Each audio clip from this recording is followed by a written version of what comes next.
Eu podia começar a chamar as pessoas para cá, né? Ana Castro.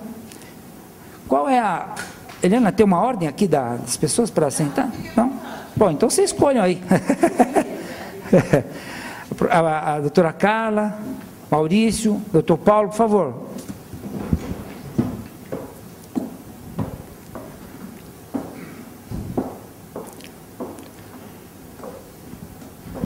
Marcelo, desculpa. Eu errei o nome dele. Tá bom? Estou chamando ele de Maurício ou Marcelo? Bom, então só para começar, eu acho que tem aqui alguns dados. Para esse pessoal aqui, isso aqui é arroz com feijão, mas talvez para você seja alguma novidade, os números que a gente vai mostrar aí. Por favor, pode ir. Passar o próximo slide aí. Bom, aqui são dados, a gente está considerando 60%, há mais de 60 anos, mas em muitos países se considera ou se trata essa questão da chamada terceira idade até a partir dos 50. Mas a gente tem hoje 15 milhões de consumidores ou de pessoas com mais de 60 anos no Brasil, 14% da população adulta. E esse número vai crescer substancialmente até 2020, né? 70% do orçamento dessas pessoas, basicamente, é consumido com saúde, conforto e alimentação. Outro slide, por favor. Basicamente, essas pessoas consomem o quê? Notícias, usam banco, compras e pesquisas sobre viagens, né? As pessoas gostam de viajar quando podem.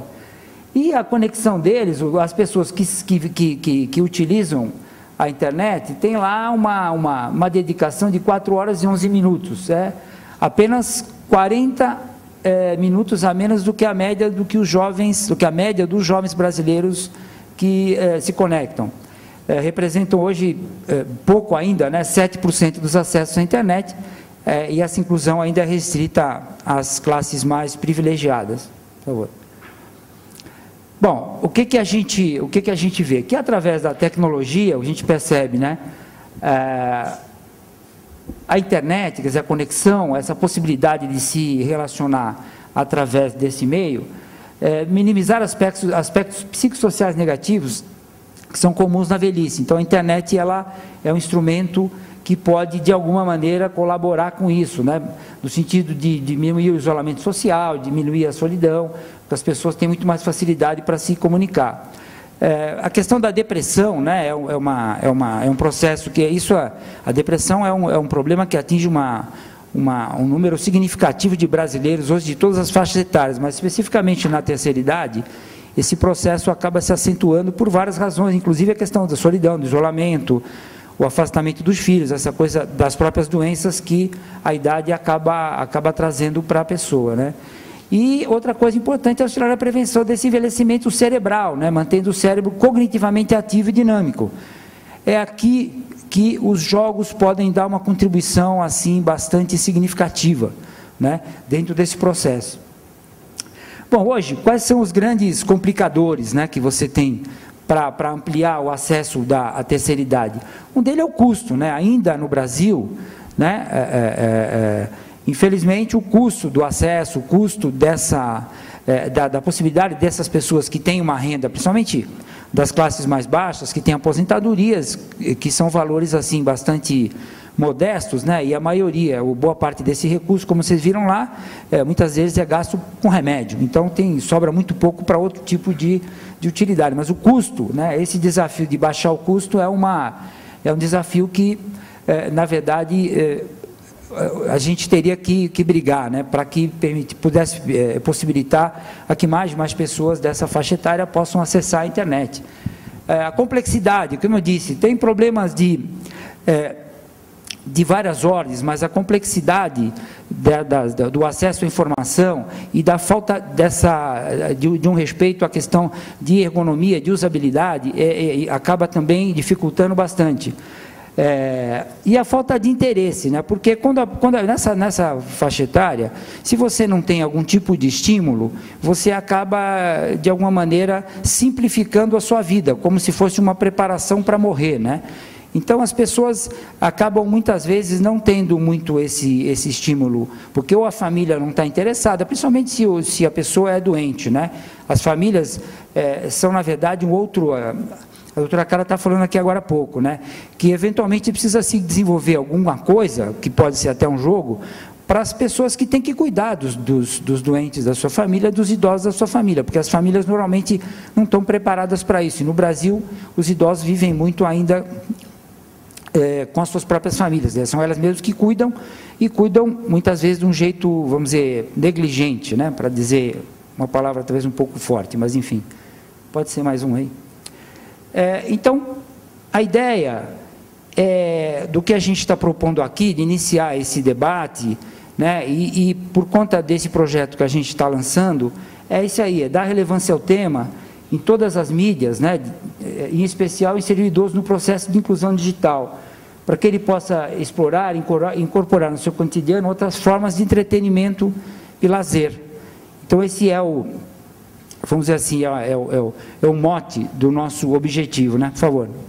E esse aqui é o nosso projeto, chama-se Viver Agora, né? Como o próprio nome já diz, ele não é um projeto, não fala em terceira idade, não fala em melhor idade, até porque é meio ridículo você falar que o cara que está velho está vivendo a melhor idade. Talvez só a Gene Fonda ache isso, mas aí é muito mais uma questão de marketing, né, do que propriamente uma questão de saúde. Mas, enfim.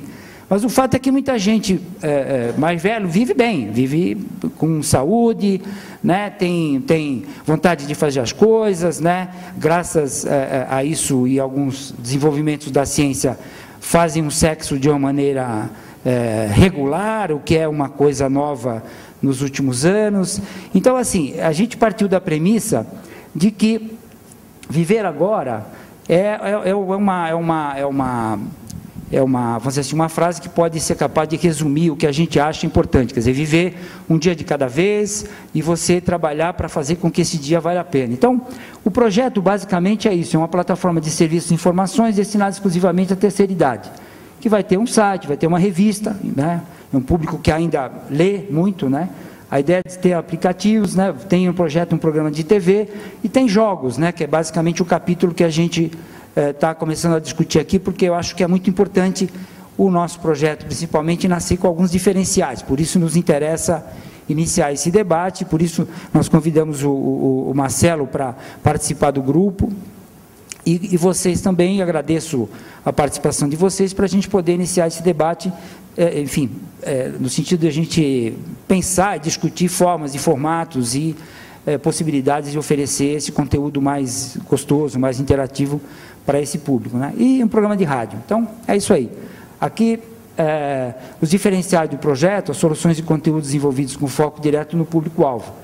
Essa é uma imagem rara, né? Mas, enfim, o que a gente gostaria é que tivessem mais pessoas podendo curtir o seu joguinho também. E eu respeito as questões importantes, como está lá, já ressaltei, a usabilidade, a lógica de informação. E tem um aspecto importante do nosso projeto também, que não está explicitado aqui, porque não tem a ver necessariamente com a questão do jogo ou da tecnologia, que é essa questão de trabalhar em defesa de políticas públicas voltadas para a terceira idade, já que a gente vai ter no nosso grupo, né, os nossos projetos de mídia, um grupo de jornalistas altamente qualificados, né, como é o caso da Ana, Renata Rangel, Belcrans e outros jornalistas de renome. Então, a ideia nossa, dentro do projeto Viver Agora, é também trabalhar e discutir e brigar para que políticas públicas sejam discutidas, sejam implementadas no país, na medida em que esse público está aumentando e precisa ser tratado com mais respeito, vamos dizer assim. Bom, é isso aí, tá? Aí tem um final, tem mais um slide, é isso? Aí a Ana, que eu já apresentei, a doutora Carla, fonoaudióloga, pesquisadora, neurocientista. O Luciano teve um problema pessoal, né? O Luciano é lá de Recife, do César, da Universidade Federal de Pernambuco, teve um problema, né? O Marcelo, que não é Maurício, está ali, pelo amor de Deus, desculpa aí, Marcelo, ilustrador, diretor de criação, game designer, diretor da TimePix. E o doutor Paulo Bertolucci, que é médico, professor e PhD em neurologia da Unifesp. Tá, então agradeço a presença de vocês, e aí eu queria começar passando um pouco a bola para cada um, para falar um pouco da sua experiência, para vocês entenderem um pouco conhecer um pouco o que é o perfil de cada um cada uma das pessoas que estão aqui presentes, contar um pouco da experiência. Aí, o que é mais interessante para nós é poder abrir um debate, abrir um bate-papo com vocês, para a gente poder trocar figurinhas e poder esclarecer e, eventualmente, aprender com as experiências de vocês e vice-versa, ok? Muito obrigado. Ana, pode ser daqui. Né? Pode. Oi, pessoal, tudo bom? Bom, entretanto, PhD, diretor, fonoaudiólogo, eu sou só uma curiosa. Jornalista é um oceano de conhecimento com 1 centímetro de profundidade. Pela profissão, a gente é obrigado a entender de tudo. Eu já fui editora de publicação infantil, eu tive que entender o que a meninada queria. Tive que entender de jogo, tive que entender de meio ambiente, tive que entender de ciência, de saúde. E quando alguém me falava sobre envelhecimento, eu falava assim, gente, esse cara está louco, eu não vou envelhecer nunca. Eu sempre fui antenada, ligada, fazia triatlon e tal, eu achava que esse negócio não era comigo. A minha mãe, com 70 e tantos anos, achava também que não queria envelhecer, porque ela fazia dança, fazia teatro, usava internet, viajava o mundo todo, lia, tinha uma profissão que exigia muito. E um dia minha mãe apareceu com Alzheimer, e eu virei a cuidadora de uma pessoa com Alzheimer. E aí, até os 50 eu acho que eu não ia envelhecer, sabe? De repente, depois dos 50, eu vi que é uma barra. Mas eu continuo gostando de fazer milhões de coisas, assim como a minha mãe com Alzheimer continua gostando de fazer milhões de coisas, de se divertir e de jogar.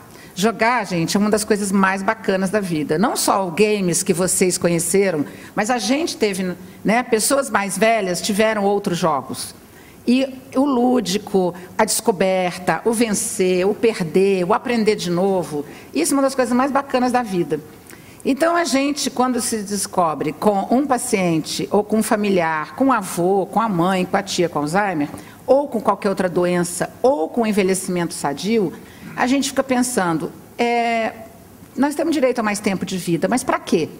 Então, a gente não pode viver este tempo sem prazer, sem o jogo, sem a parte lúdica, sem o se divertir, sem a família, sem o neto bagunceiro, sem a criança que faz bagunça, sem a festa, sem o aniversário, sem o convívio familiar. E a gente tem um desafio. Essa geração que cresceu com jogos, né, que é o caso de muitos de vocês, aprendeu a viver muito sozinho. Eu, meu tablet, eu, meu computador, eu, meu celular. Do outro lado, tem uma pessoa, né? Sempre tem, mas a gente não está vendo mais essa pessoa. E a gente, quando envelhece, precisa dessas duas coisas. Dessa pessoa perto, que é quem está ali cuidando, que no caso virei eu, em relação à minha mãe, e precisa dessas pessoas longe conectadas. Esse mundo da conexão, me perdi um pouco aqui, mas esse mundo da conexão nos permite aproximar gerações, e é um grande barato a gente ter gente de todas as idades perto. É um barato eu poder botar no Skype a minha mãe vendo uma neta no Peru visitando a outra avó. Assim como é um barato vocês fazerem alguma coisa e falar assim, pô, meu avô curtiu, meu pai curtiu.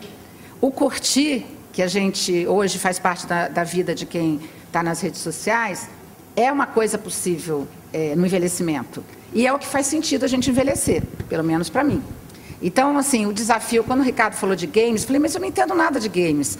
O game que eu jogava mais era da galinha atravessando a rua. E paciência, que é uma coisa... Mas, assim, eu quero mais, sabe? Eu tenho um monte de amigos antenados que ficam me cutucando, né? E eu quero aprender outras coisas, para quê? Para eu ter um envelhecimento mais prazeroso, mais divertido, mais saudável. Então, quando eu descubro alguém aqui que está no mundo dos games, que teve um pai com Alzheimer, e que tem essa pegada de arte, de prazer mesmo, falei, bom, acho que aí tem uma pegada.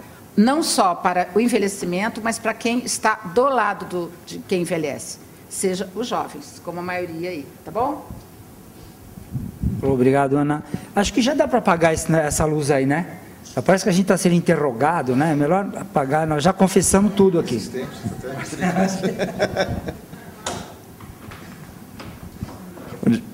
Não, fica sentado. Bom dia, pessoal. Eu trabalho com produção digital já há muito tempo, né? E desenvolver game foi algo pedido por cliente, foi demanda, não era uma coisa que eu pensei um dia em fazer, né? Por uma grande coincidência, né, até foi um dos motivos de eu aceitar a participação aqui do assunto terceira idade. Poxa, eu vou desenvolver para a terceira idade, né? Eu desenvolvo muito para criança, para kids, né, que tem aquelas 3 faixas, né, kids, que é o twin e o teenager, né? Que são fases também não muito fáceis de trabalhar. Acho que para a criança a gente tem um pouquinho aí do trabalho para o idoso, a gente trabalha um pouquinho para a criança também. Para o meio termo, né, que é aquela criança que não está querendo mais ser criança, mas vai logo ali na esquina, já vai virar um adolescente, e para o próprio adolescente mesmo, que são jogos mais bem elaborados. Eu acho que pegando um pouco de cada conteúdo e de cada característica desse tipo de trabalho, a gente vai usar, e muito bem para a questão do idoso, da terceira idade. Eu sou um diretor de criação, né, que acabou virando um desenvolvedor de game, mas não deixou também de ter essa parte artística, de também desenvolver um trabalho de direção de arte, que é muito importante para os games, né? A questão visual, a questão música, a questão do áudio é muito importante, né? Então eu aprendi, através da publicidade, meus trabalhos gráficos, os trabalhos digitais, a interatividade, transportar tudo isso para desenvolvimento de game. Tá? Então, estou levando toda essa experiência que eu tenho do mercado, dos adver games e games mesmo independentes que a gente tem lançados no mercado, lançados na App Store. Eu estou usando toda essa experiência para trabalhar com jogos independentes, e agora jogos que participam desses projetos. E quem sabe desse projeto aqui, né, que eu achei muito interessante. E a coincidência maior, o meu interesse, né, principal de participar disso é que eu tive realmente um pai. Eu sou filho de um pai idoso, né? Meu pai já é falecido, mas eu nasci, ele já tinha mais de 50 anos de idade, né? Então eu não tive um pai jovem, eu tive um pai praticamente já entrando na terceira idade. E isso me faz um desenvolvedor diferente, né? Eu, como comentei com os nossos amigos aqui, antes do debate, que eu vi ele desenvolvendo um game, né? Um jogo de tabuleiro, na época que não tinha o computador ainda. E eu vi ele se perder, porque eu já vi os primeiros sinais da doença. Eu vi ele se perdendo no meio de um trabalho, né? Não é por causa disso que eu comecei a desenvolver games, né? Acho que foi uma coincidência muito agradável, até. Eu gosto muito desse roteiro, né? Dessa minha história. E eu uso muito disso, né? Dessa coisa da fantasia, de criar um outro mundo, que o game é um outro mundo, é um outro universo. O RPG não está aí, para quem gosta, para quem curte RPG, sabe muito bem do que eu estou falando, né? É um outro universo que você se transporta, você vai e participa como se você fizesse parte dele, né?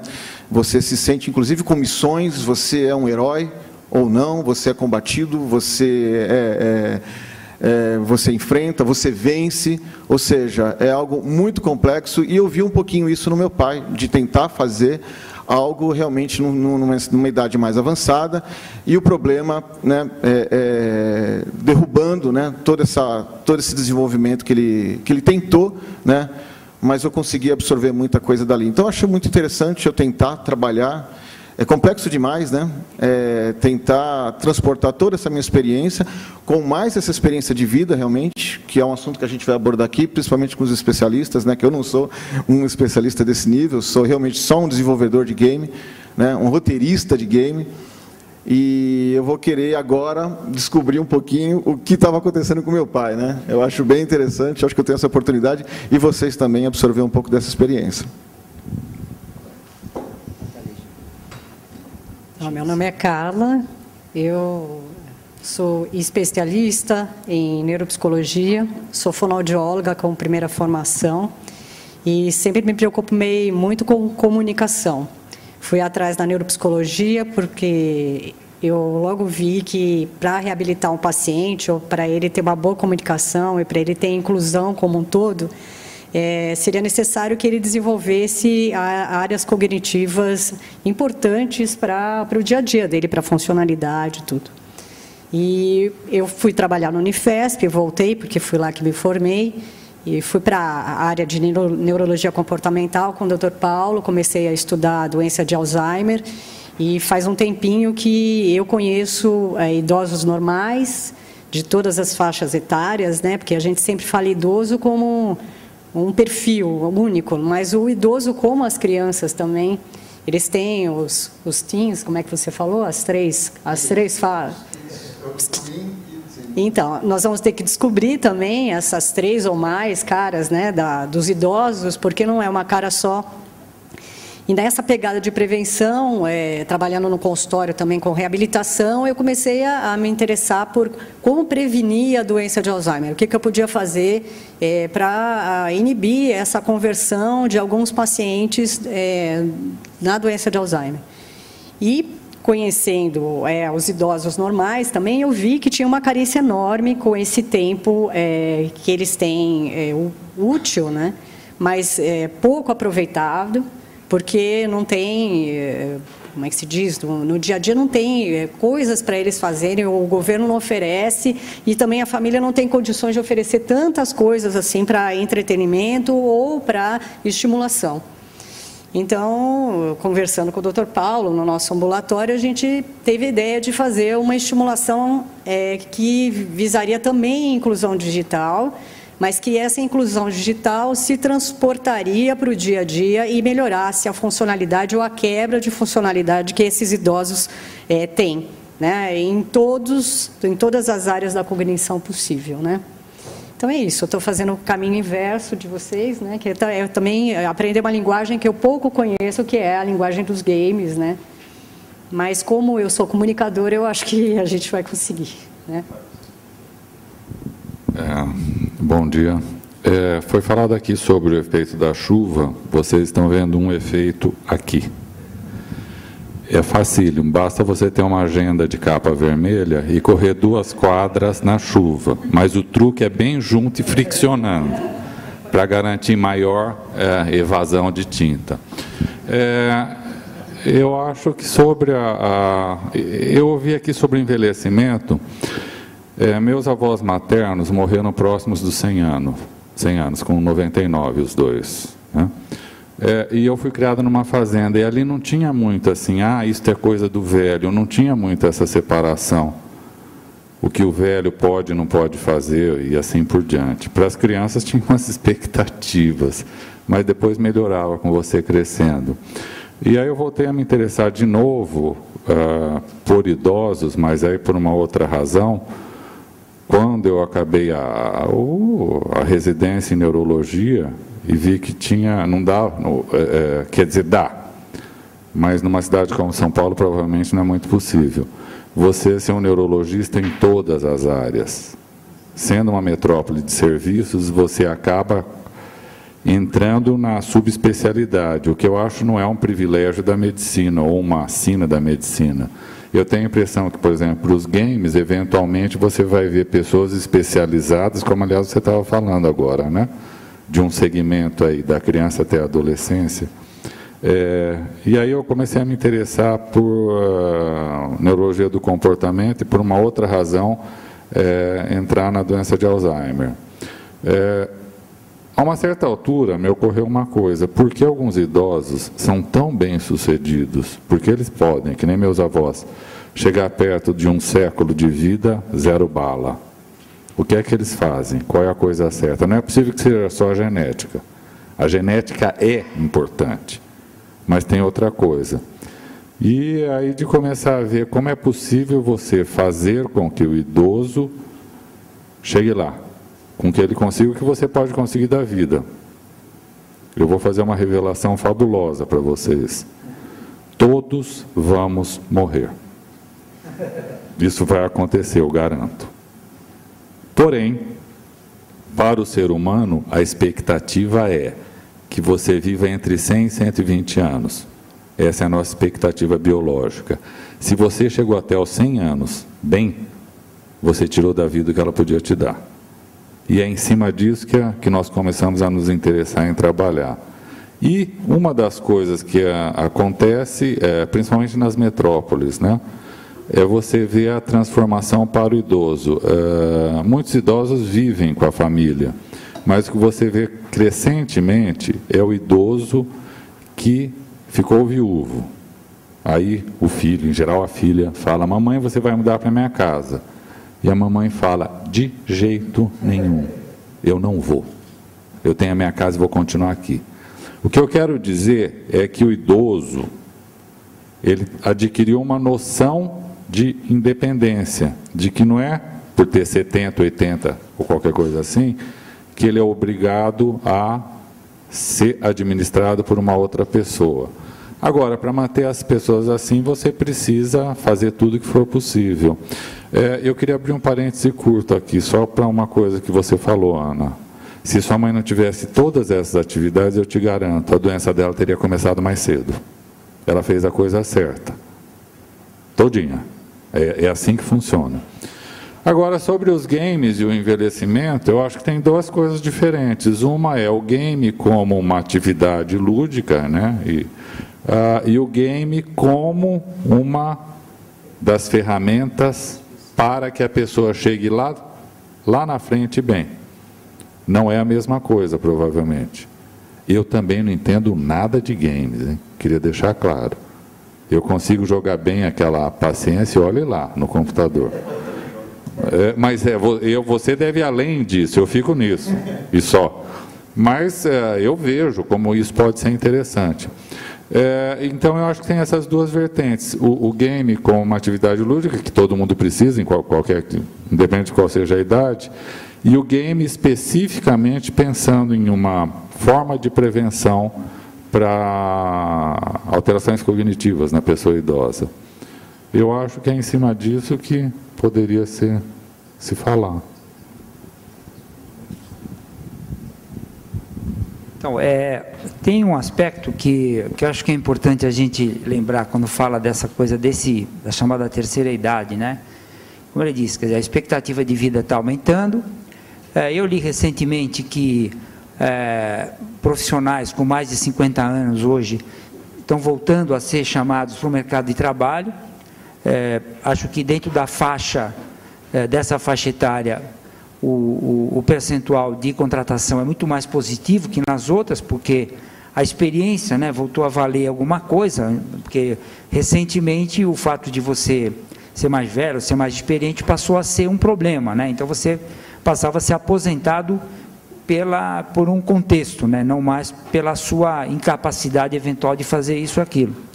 Agora, de qualquer maneira, o que a gente vê é que, e eu estou falando aqui, como eu tenho uma empresa, estou preocupado com o tema, estou preocupado com o assunto, e quero colocar para vocês também que isso que nós estamos discutindo aqui, aparentemente a gente não falou em números, mas a verdade é que tudo nesse mercado está por fazer. Como o Dr. Paulo mencionou ali, quer dizer, os jogos, eles têm, em princípio, pelo menos duas grandes possibilidades de arquitetura, vamos dizer assim. Uma que é um genérico, tá certo? Como o próprio medicamento, é um genérico, quer dizer, é um jogo que pode servir, que tem que respeitar algumas premissas em função da faixa etária do seu usuário, e tem um outro que pode ser específico, né? Vocês imaginam quantos laboratórios, a gente está falando aqui basicamente do Alzheimer, você não tem ideia, talvez o professor e a doutora Carla podem dizer assim, quanto os laboratórios gastam para desenvolver produtos para amenizar os efeitos da doença. Então, assim, se você pegar um nadinha desse dinheiro para investir em jogo, eu vou dizer para vocês que isso daí sei lá, um grão de areia. Agora, o que acontece? Não existe nada nesse sentido. Então, o trabalho deles na Unifesp, que a gente acabou descobrindo meio por acidente, vamos dizer assim, abriu uma porta para a gente, né? Aí conversando com a Ana, ela colocando o aspecto pessoal, aí conversando com outras pessoas, a gente viu que tem muita gente preocupada com isso, mas não existe ainda, e por isso que é importante esse debate nosso aqui, é a gente começar a pensar nisso de maneira concreta, né? Porque o principal problema de todos nós, quer dizer, de quem quer fazer alguma coisa, de quem quer desenvolver, principalmente uma coisa nova, né? Inovação, ela tem um preço mais alto do que outras coisas, mas nesse caso específico, há uma necessidade, há uma demanda latente né, que a gente precisa achar o caminho, né? No nosso caso, quer dizer, no caso da Humana, a gente está tentando lançar esse projeto, que é um deles, né? Provavelmente vão surgir outros daqui para frente, nós não descobrimos a roda,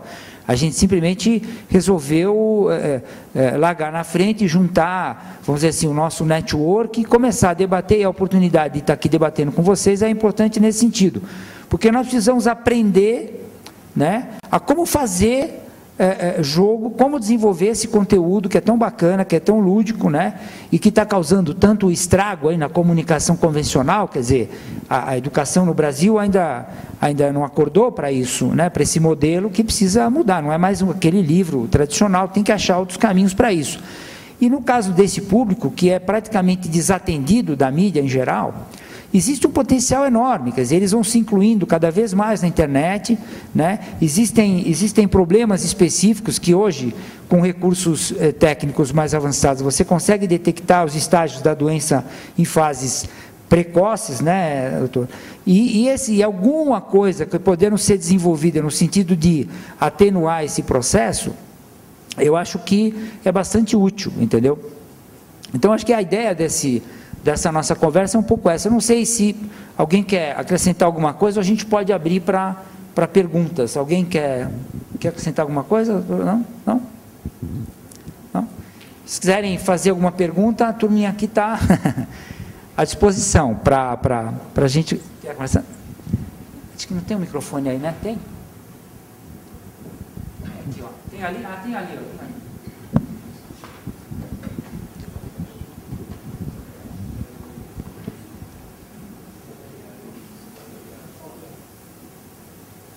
Alô? Oi. Meu nome é Sérgio Bicudo, sou professor da PUC de Comunicação, mas cisco bastante na Universidade de Terceira Idade, na gerontologia. A gente podia falar bastante de interface, de ergonomia, mas eu queria ir um pouco mais além. Estreou esses dias aí um filme chamado Além do Peso, não sei se vocês viram. Daí, em determinado momento, a menina gordinha, menos de 10 anos de idade, não sei se vocês viram, perguntam para ela, o que você quer da vida?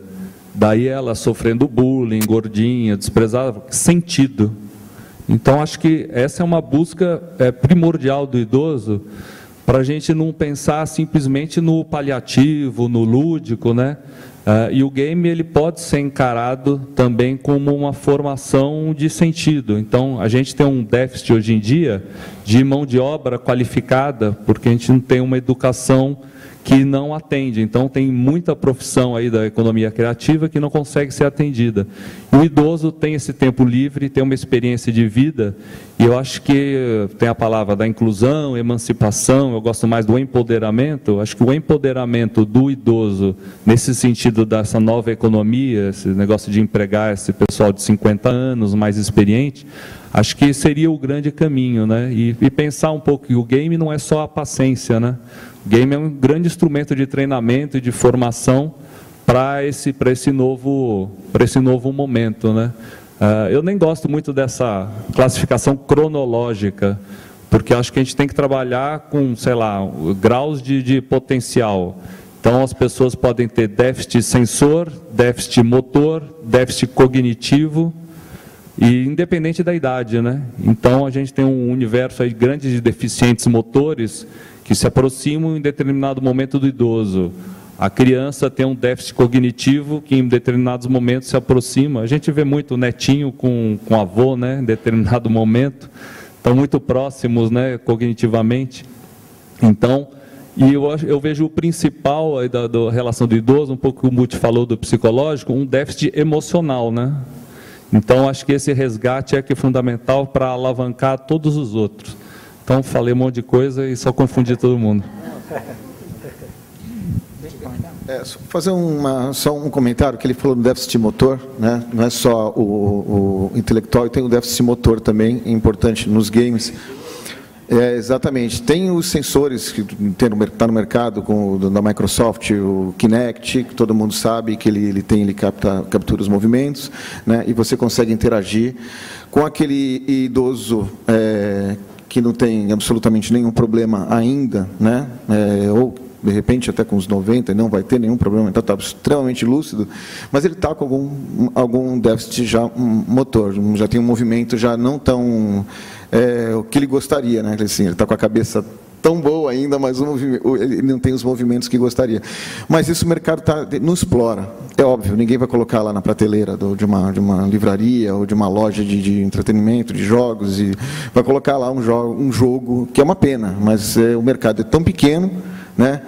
Mas deveria ter em clínicas especializadas, principalmente nos Estados Unidos, já existe bastante, desenvolvedores que já fazem jogos baseados nesse tipo de movimento. Né? E isso era uma coisa também importante, né? Não falar só da parte mental, falar da parte motora, e que a gente não vê explorar em momento algum. Claro, não tem mercado, quem vai se interessar por isso, né? Mas isso não é só para idosos, inclusive para quem sofreu um tipo de acidente, está com algum déficit, né, ou outro tipo de doença, mas principalmente para o idoso. Isso além de poder misturar com a fantasia, misturar com outro ambiente, você levar o game, levar a complexidade de um game associado ao movimento. Isso seria fantástico, é uma coisa que a gente quer explorar, como você tocou na questão do movimento. Eu acho que é uma coisa que daqui para frente a gente tem que pensar muito mais, agora sim, mais cabeças pensando, eu acho que é um bom caminho. Tá? Então, além desse enfoque compensatório, né, que poderia haver também, né, para a população em geral, tem várias pesquisas que dizem que os jogos, eles de nada atrapalham, né? Tem pesquisas que dizem que jogar muito tempo acaba tendo uma liberação enorme de um neurotransmissor, que é a dopamina. Depois o Dr. Paulo pode explicar melhor sobre isso, né? Mas, assim, na dosagem adequada de tempo de jogo, ele seria comparado ao vinho, ou seja, né, se você toma muito, obviamente você tem um resultado ruim, mas num tempo adequado, ele seria um alargador de potencialidades e de pré-requisitos para toda a cognição. E a gente tem uma pesquisadora em Genebra que ela está se dedicando só a isso, e ela diz que os últimos dados na população geral, que a velocidade de processamento aumenta, né, que a motora e de raciocínio também, né, e que essas pessoas que ficam num tempo adequado, né, que ela preconiza que sejam umas 3 horas por dia, mais ou menos, elas são mais capazes de ter tomada de decisões diárias, né. Não existe esse estudo específico para idosos, mas eu acredito que acompanhe o que foi observado na população em geral, né? Tem estudos também que falam, eu até estava citando a doutora Suzana, que é uma baronesa, até a Suzanne Greenfield, que esteve aqui no Brasil faz pouco tempo, falando dos malefícios, vamos dizer assim, dos games e do frequentar a internet ou o computador muito tempo por dia, nos jovens britânicos, né, que esses jovens eles estariam menos conectados com o outro, né, a capacidade de empatia que a gente tem estaria diminuída, porque cada vez mais nos Facebooks se coloca uma persona que não é exatamente aquela que você é, né, de tão bem sucedido, de legal, que tem 300 amigos, né, e que muitos jovens estariam se deprimindo com esse perfil, né, que é colocado lá. Poxa, eu não sou tudo isso, né? Aqueles jovens que são, vamos dizer, honestos consigo mesmo, né? Então, assim, tem várias vertentes, né? Umas falando que essa sociedade, no resumo geral, ela está mudando para outra coisa, né? Para uma nova conformação de relações e de dados psicológicos, de perfis psicológicos, né? Cabe a nós ir acompanhando e ver os resultados disso, mas, com certeza, privar os idosos dessa possibilidade, né, não acho que seja adequado, né?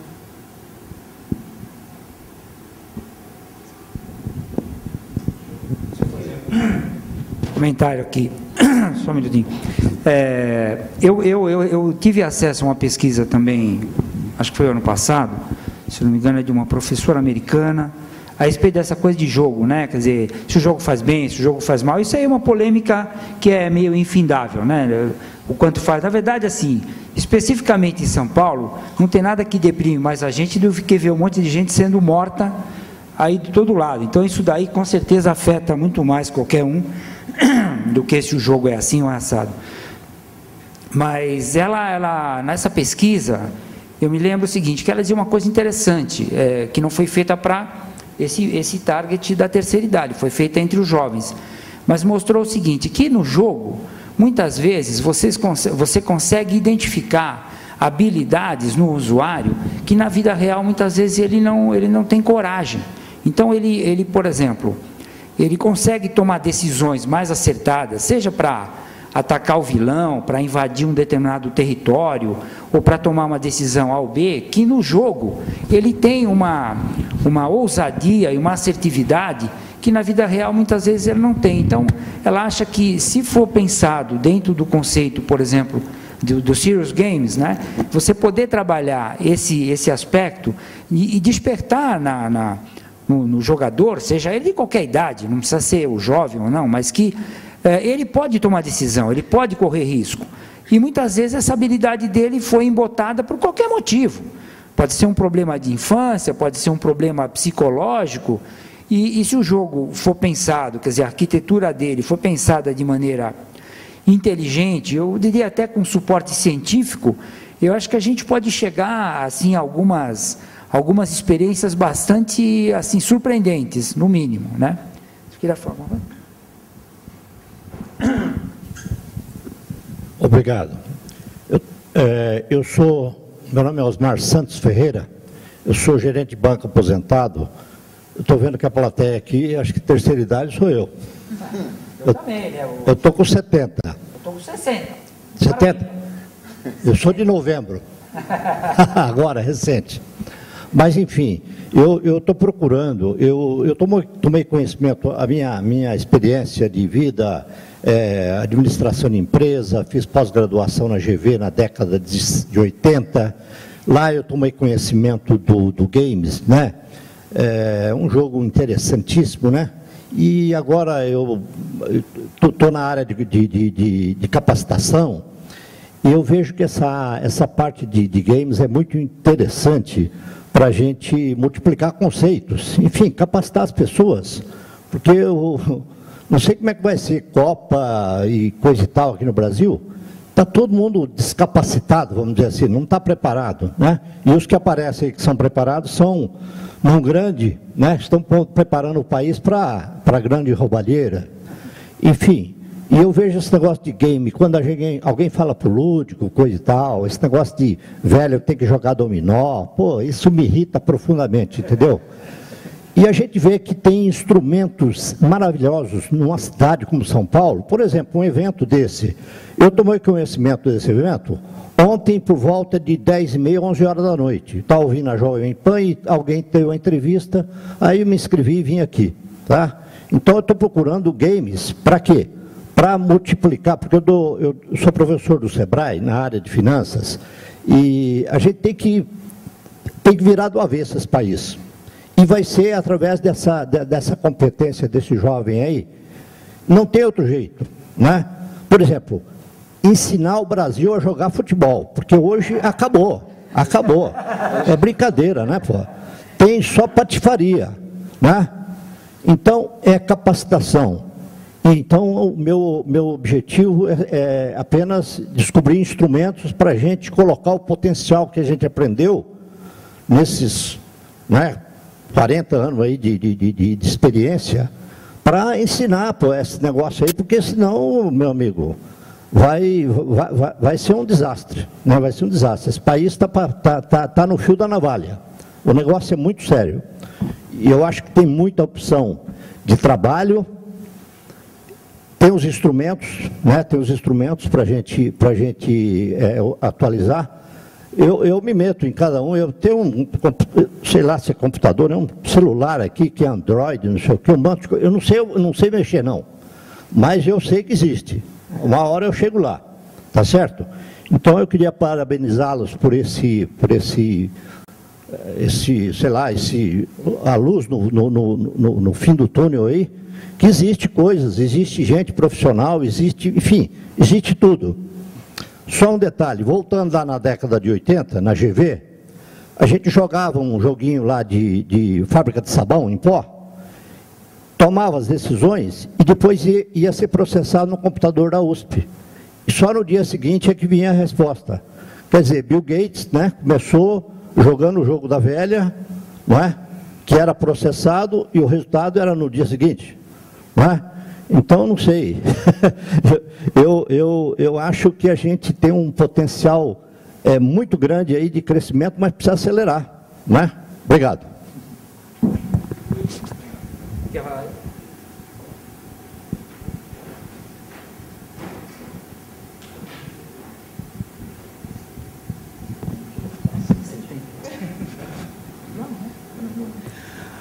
Olá, bom dia.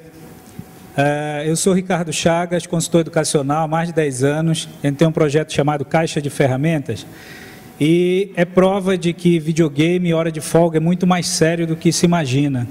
Há muito tempo eu fui conhecido como especialista da inutilidade. Muito obrigado, não riam que isso é bullying. E hoje eu trabalho com hora de folga do jovem mesmo. Então eu tenho que jogar videogame, acessar a internet, ver desenho animado para poder encontrar uma conexão na comunicação com o jovem. E acabei descobrindo um dialeto novíssimo, que as pessoas pouco têm acesso, a terceira idade, a nova idade, a tenra idade, não conhecem a dimensão desta nova ferramenta que se chama linguagem, né, do mundo do entretenimento. Então, especificamente com o que está sendo debatido, eu vejo uma possibilidade muito grande, porque o senhor acabou de abordar também, que esse link de gerações e de competências só pode haver se houver uma seriedade na abordagem para com a hora de folga. Hoje nós estamos linkados a essas ferramentas no mínimo 70% do nosso tempo. Celular, internet, computador, televisão, mesmo nos horários de trabalho também. Então não tem como olhar para ela de maneira somente lúdica ou de pleno escapismo. Então nós temos um problema muito grave com os jovens nacionais que não conseguem abraçar as suas oportunidades de emprego por conta de falta de prática no mundo real. Então, essa praticidade que a terceira idade tem, da experiência de vida, só pode gerar essa comunicação se o game for essa ferramenta de intercâmbio, que é uma linguagem comum a ambos. A terceira idade, até o meu amigo Iraí acabou de colocar para mim, eu pensei que a sala ia estar repleta de senhores, porque a intenção poderia ser essa, de senhores participarem também da produção de games, de darem uma nova leitura, de darem uma nova roupagem, da criação de histórias, que sempre falta um time a mais, que é a questão do conflito geracional. E de ter um caminho de compreender que os jogos para a terceira idade, se avaliados apenas como uma ferramenta lúdica, pode potencializar a questão do isolamento, da depressão e tantas outras causas. Então, se não houver o que a juventude entende como 3.0 ou a transmídia, que dê continuidade no mundo real, o jogo também perde um pouco da sua razão de ser e existir. Tanto que o que foi citado aí, o Kinect, que é uma ferramenta para quem tem Xbox 360 com o sensor, acha fantástico, você vai lá, brinca, mas a criança hoje não gosta da dinâmica do Kinect porque ela tem que levantar da cadeira para jogar o game.